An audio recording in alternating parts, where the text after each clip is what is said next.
They mocked her from the minute she walked onto the range, but when Tasha Merriweather raised her weapon, one shot changed everything they thought they knew. The gravel crunched under Tasha Merriweather's boots as she stepped out of her car, clutching a modest gear bag against her side. The sun was already beating down hard over the flatlands of Pflugerville, Texas, and the wide, open shooting range looked just as dry and unforgiving as the air around it. Tasha adjusted the strap of her bag and glanced around. Wooden benches lined the front of the range. Men in faded ball caps and work shirts leaned back, sipping from dented thermoses, talking low and laughing between puffs of cigarette smoke. She could feel it already. The sideways glances, the slight pauses in their conversations. At 42, Tasha had walked through enough rooms to know when she wasn't expected, and wasn't exactly welcomed. But she wasn't new to feeling out of place. Being one of the few black women in her nursing program all those years ago had taught her how to square her shoulders and keep moving. She hadn't come out here for anyone's approval. She was here for herself. Still, a flicker of nerves jumped in her stomach as she headed toward the sign-in desk. A tall man with sunburned cheeks and mirrored sunglasses barely looked up as she approached. His voice was dry, almost disinterested. "First-timer?" he asked, eyes lingering on her jeans and basic equipment bag. "No," Tasha replied simply, offering a small smile. "Just haven't been here before." The man scribbled something on the sheet and jerked his thumb toward the firing lanes without another word. Tasha signed her name, neat and careful, and made her way to a far station away from the main group. She could still hear a few of the men chuckling among themselves, one of them muttering something about city folks thinking they can shoot. She took a deep breath, laying out her gear. A simple 9mm pistol, nothing fancy, cleaned and maintained with care. Next to it, a small box of ammunition, neatly arranged. She pulled her earmuffs up over her ears and adjusted her stance. She could hear her grandfather's voice in her head, low and calm from all those afternoons on his farm in Bastrop. "Steady hands, steady heart, baby girl." Behind her, she felt the weight of eyes watching, silent, amused, waiting. But Tasha had long since learned not to perform for anyone.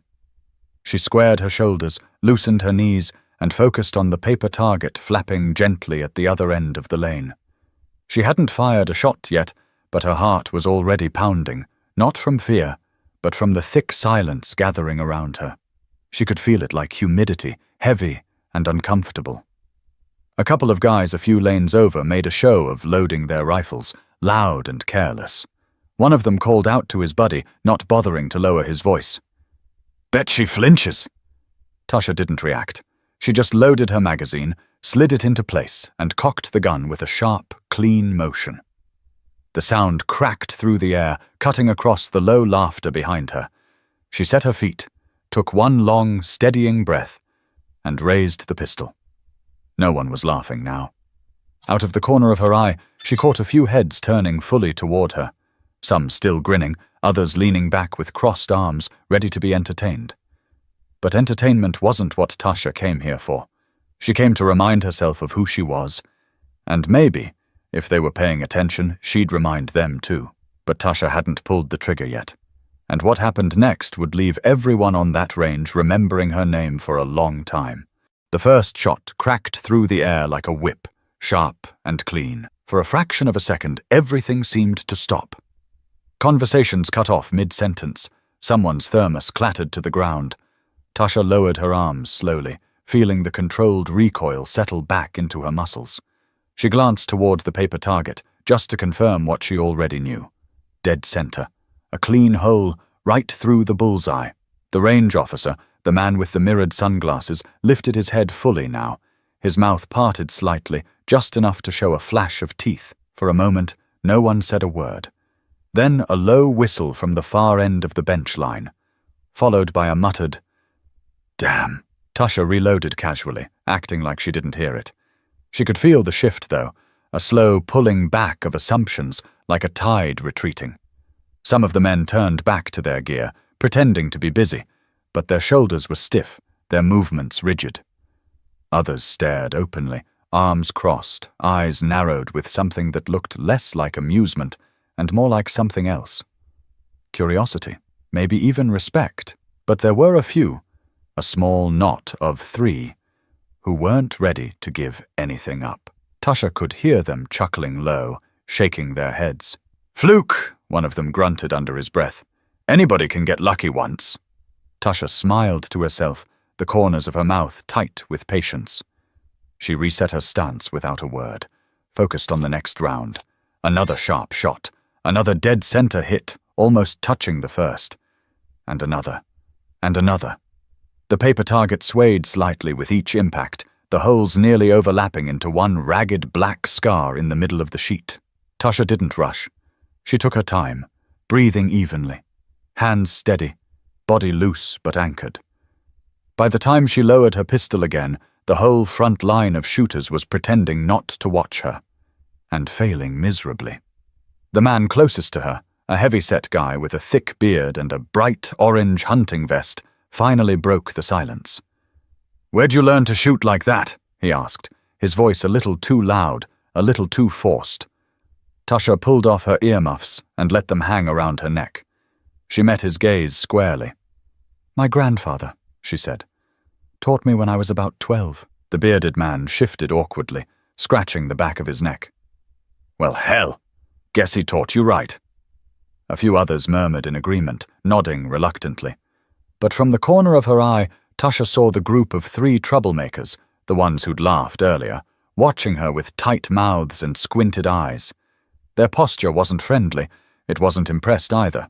If anything, it felt defensive, like her skill was some kind of threat. One of them, a wiry guy with a ball cap pulled low over his eyes, finally spoke up, his tone thick with sarcasm. "Yeah, okay. But bet you can't keep it up with a rifle." The bait hung heavy in the air. The others watched, waiting to see if Tasha would take it. She could have laughed it off, could have packed up and left, her point made. But Tasha didn't move. Instead, she tilted her head slightly, considering. "Got one I can borrow?" she asked calmly.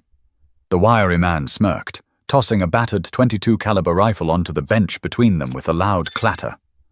"Knock yourself out," he said. Tasha picked it up, checked the chamber, and loaded it like she'd done it 1,000 times, because she had. Her grandfather had made sure she knew her way around more than just a pistol. She took her position again, set her aim, and fired 3 quick, controlled shots in a tight triangle formation at the center of a fresh target. When she finished, she set the rifle back down with a soft clack and stepped aside. The wiry man's smirk faltered. Every shot had landed exactly where it was supposed to.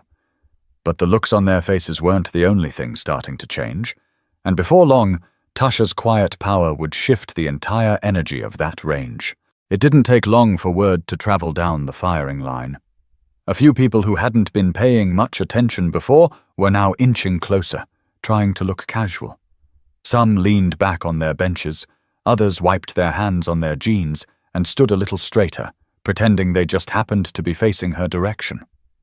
Tasha stayed in her own world, reloading calmly, as if this sudden wave of attention didn't touch her.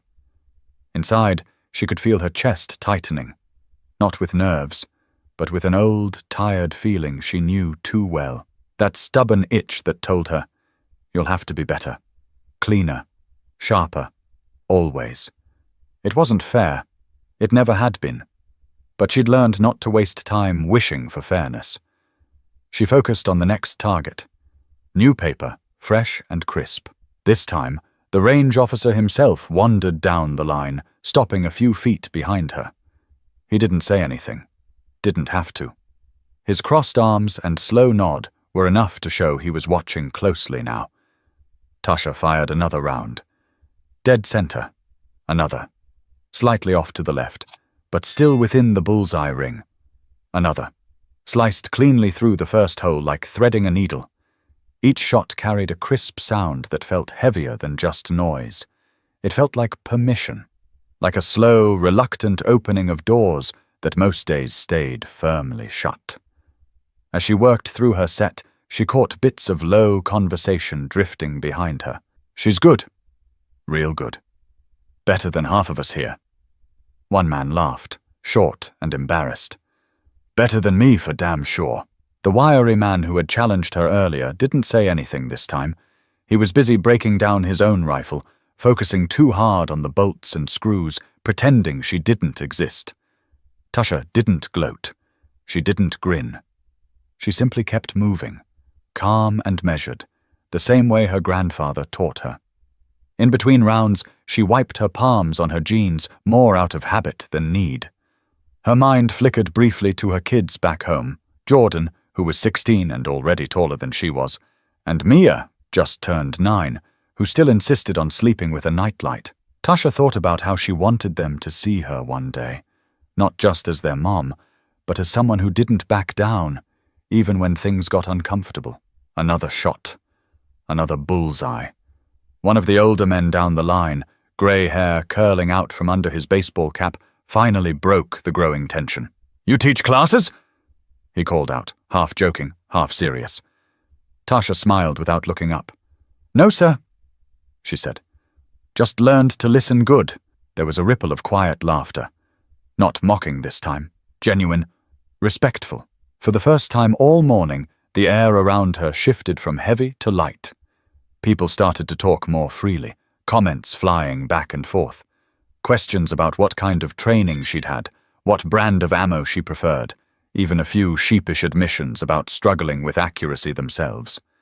It wasn't perfect. Some were still skeptical, still stiff with the kind of pride that made it hard to admit they were wrong. But the ice had cracked, and that was enough for now. Tasha lowered her weapon, carefully ejected the magazine, and set it aside. She had come here thinking it would be a lonely afternoon, maybe even a miserable one. She had braced herself for judgment, and she'd gotten it. But not for long. Because skill talks, patience talks, grace under fire talks louder than any whisper or sideways glance. But not everyone was ready to let go of their first impressions yet, and the real test for Tasha was still coming. The smell of gunpowder hung thick in the warm afternoon air as Tasha packed her pistol back into her case. She could feel the subtle difference now, not just the curiosity or admiration, but something deeper, something harder to name. It was like the room had shifted its weight. Still, not everyone was ready to treat her as an equal. The wiry man who'd challenged her earlier, his name, she overheard, was Buck, kept shooting sideways glances at her, tight-lipped, hands fidgeting as he reloaded his rifle again and again. It was clear that losing face in front of the others had gotten under his skin. Tasha zipped up her bag slowly, staying quiet. She didn't need to rub anything in. But she also wasn't going to shrink herself just to make someone else comfortable. Buck finally snapped, slamming a magazine into place, louder than necessary, and stepping into the lane beside her. "You think you're better than everybody here?" he barked, voice sharper than the crack of gunfire. Tasha looked over calmly, blinking once. "No," she said. "I'm just here to shoot." Buck sneered, shaking his head. "Sure. Bet you think you're hot stuff 'cause you got lucky a few times."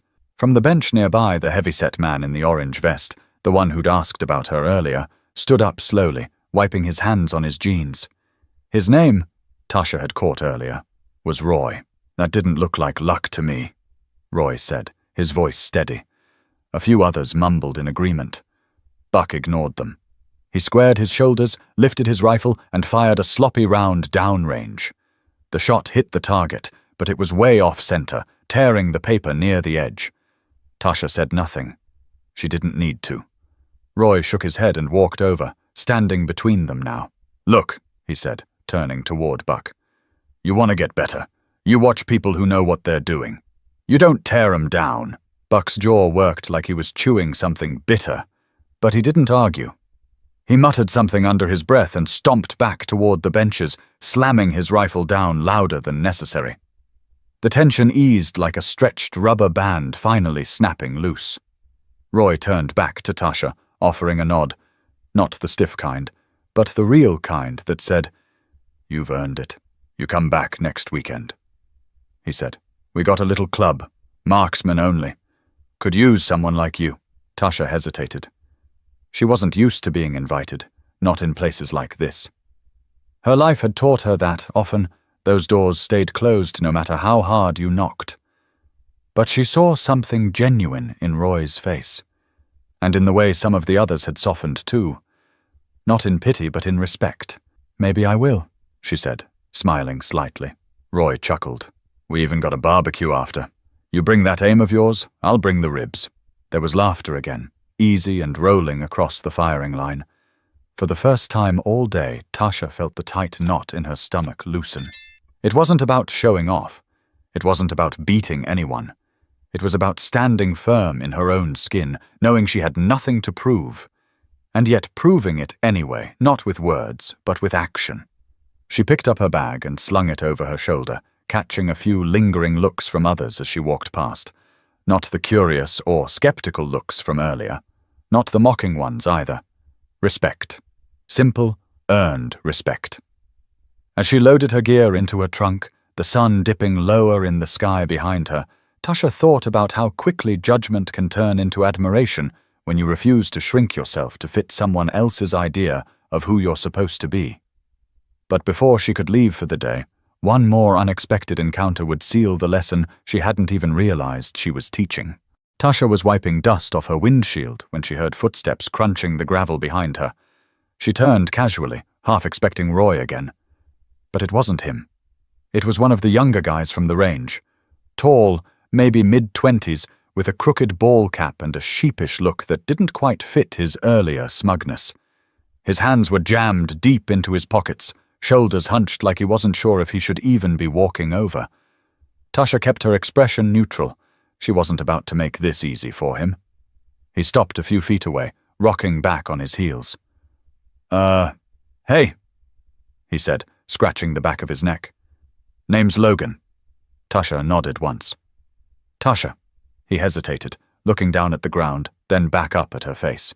His voice dropped lower, almost embarrassed. "I just wanted to say, you're really good, like seriously. Best shot I've seen here in a long time." Tasha crossed her arms lightly. "Thanks." Logan shuffled his feet, kicking a small rock aside. "And, he added, voice even lower now. "Sorry if me and the guys were, acting like jerks earlier." He glanced around like he was hoping no one else could hear him. Tasha studied him for a moment longer than was comfortable. She wasn't interested in punishing him. She wasn't even angry anymore. Mostly, she just wanted him to feel what it meant to show up honestly, even if it was messy, even if it was late. "It's easy to laugh when you don't know somebody," she said simply. "Harder when you have to look 'em in the eye." Logan nodded quickly, almost grateful she hadn't made it harder than it already was. "I guess," he said. "Just thanks for showing up. And for not, showing off about it." Tasha almost smiled. Almost. "Wasn't here to show off," she said. "Just here to shoot." He gave an awkward little laugh, nodding again, then backed away, almost bumping into his own truck in his hurry. Watching him go, Tasha felt something she hadn't expected. Not pride exactly, but something like hope. Maybe small moments like these mattered more than the big ones. She climbed into her car, the leather seat hot against her back, and sat for a moment before starting the engine. Across the lot, Roy and a few of the others were packing up too. She caught Roy's eye. He lifted a hand in a short wave, not casual, not meaningless. A real acknowledgement. She lifted her fingers slightly in return before pulling out slowly, the tires crunching on the gravel. As she turned onto the highway, the range shrinking in her rearview mirror, Tasha thought about how quickly opinions could change when someone had the courage to show what was true. Not just for a second, but over and over again, without apology. Respect wasn't something you asked for. It wasn't something you demanded. It was something you built, one brick at a time, even when people were determined not to see it. But there was still one more voice waiting to catch up with her. A voice that would leave her thinking about this day long after the dust had settled. The gas station just outside of Pflugerville was quiet when Tasha pulled in. She parked by the pump, letting the engine idle a moment longer than needed. The adrenaline from earlier had finally worn off, leaving a tired, buzzing kind of awareness in its place. She wasn't ready to drive the whole way home yet, not without a few minutes to let her mind catch up with everything that had happened. Inside, the store was cool and smelled faintly of old coffee and motor oil. Tasha grabbed a bottle of water from the cooler and stood in line behind a man in a faded flannel shirt. She barely registered him until he turned around, a brown bag tucked under one arm. It was Buck, the same wiry man who'd challenged her so hard at the range, standing less than 3 feet away, looking just as surprised to see her as she was to see him. For a second, neither of them moved. Then Buck cleared his throat awkwardly and shifted the bag higher up on his hip. He started, voice low. Listen. Tasha stayed silent, letting him figure it out himself. Buck took off his ball cap, running a hand through sweat-flattened hair. His face looked different now. Less hard, more worn. You're real good, he said finally. No sarcasm, no bite, just simple words, delivered rough like gravel, but true all the same. Tasha nodded once. Appreciate it. Buck hesitated again. His eyes dropped to the ground, then back up. Shouldn't have come at you like that, he muttered. Wasn't right. It wasn't an excuse. It wasn't even an apology in so many words.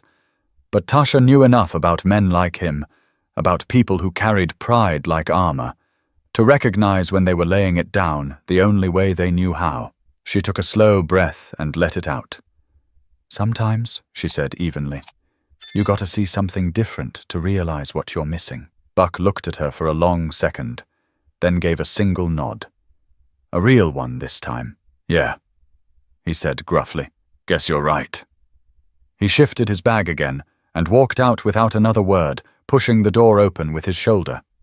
Tasha paid for her water and headed back to the car, the heat already rolling off the pavement in shimmering waves. She sat for a minute behind the wheel, sipping from the bottle, thinking. It would have been easy to be angry, easy to walk away from all of it with bitterness lodged deep in her chest like a splinter, but she didn't feel bitter. She felt steady, because today had been a reminder, not just to them, but to herself. People will judge you before they know you. They'll measure you by the shallowest parts of themselves. And sometimes, no matter how skilled you are, no matter how calm or brilliant or strong, some of them still won't want to change. But that's not your job. Your job is to stand in your truth, even when it's uncomfortable. Especially when it's uncomfortable. To be undeniable, not because you're loud, but because you're real. Tasha started the engine, pulling back onto the highway, letting the long stretch of road unfold ahead of her. She thought about Mia and Jordan again, and how someday they'd face their own moments of being underestimated, of being judged before they even opened their mouths. And she hoped they'd remember, not to fight for approval, not to bend themselves out of shape for acceptance, but to do what needed to be done with steady hands and a steady heart. But before Tasha's day officially ended, she still had one more decision to make, one that could turn today's lesson into a lasting legacy. The sun was dipping low when Tasha pulled into her driveway back in Taylor, Texas. Her neighbor's dog barked lazily from across the street, the air still heavy with the thick, slow heat of late afternoon. She sat for a moment, hands resting lightly on the steering wheel, staring at her small, tidy house, the porch light already clicking on automatically as the sky turned a softer blue. The events of the day replayed quietly in her mind. The snickers, the stares, the doubt thick enough you could almost taste it. And then, the shift, the crack in the wall, the quiet, reluctant respect. It would have been easy to chalk it up as a one-time thing. Just a few guys at a range who didn't know any better. But deep down, Tasha knew better. This wasn't just about shooting targets. This was about standing in front of judgment, in front of small-mindedness, fear, and assumptions, and refusing to shrink. It was about showing up, steady and sure, until there was no room left for anyone to pretend they hadn't seen what was real. She thought about Roy's invitation again. The Marksman Club. The chance to come back next weekend. Not as a stranger, not as someone to laugh at, but as someone they would have to take seriously. She hadn't given him an answer at the range. She hadn't needed to. Tasha smiled to herself as she finally climbed out of the car, feeling the warm gravel press through the soles of her boots. Inside, Jordan was sprawled on the couch, headphones slung around his neck, a half-eaten sandwich perched dangerously on the armrest. Mia was at the kitchen table, colouring intently, her small fingers smudged with bright crayon marks. Both of them looked up when she walked in. "Hey, Mama," Jordan called lazily. Mia grinned. "Did you win?" Tasha laughed softly, setting her keys down on the counter. "Something like that," she said. She ruffled Mia's hair on the way past, heart swelling unexpectedly in her chest. Because today wasn't really about hitting bullseyes or impressing a handful of strangers at some dusty range outside Pflugerville. It was about making sure these two kids grew up knowing exactly who their mother was, and maybe seeing a little of that in themselves. It was about laying down something solid under their feet, a belief that you don't have to fit anybody's expectations to belong. You just have to be willing to show up every time and let your actions speak louder than anything else. Tasha grabbed a glass from the cabinet and poured herself some sweet tea, leaning back against the counter as the house settled around her. Tomorrow, she'd call Roy and tell him she'd be there next weekend. She'd keep showing up, not because she had something to prove, but because she had something to live. Because every time you refuse to let someone else write your story, every time you stand tall and stay true, you make it just a little easier for the next person to do the same. And maybe, just maybe, that's how real change starts. Not with speeches, not with shouting, but with steady hands, a steady heart, and the courage to pull the trigger when it counts. If this story made you feel something, if it reminded you of a moment when you had to stand your ground, don't keep it to yourself. Share it. Subscribe to the channel. We've got plenty more stories coming your way. Stories about real people, real strength, and the quiet kind of courage that changes everything.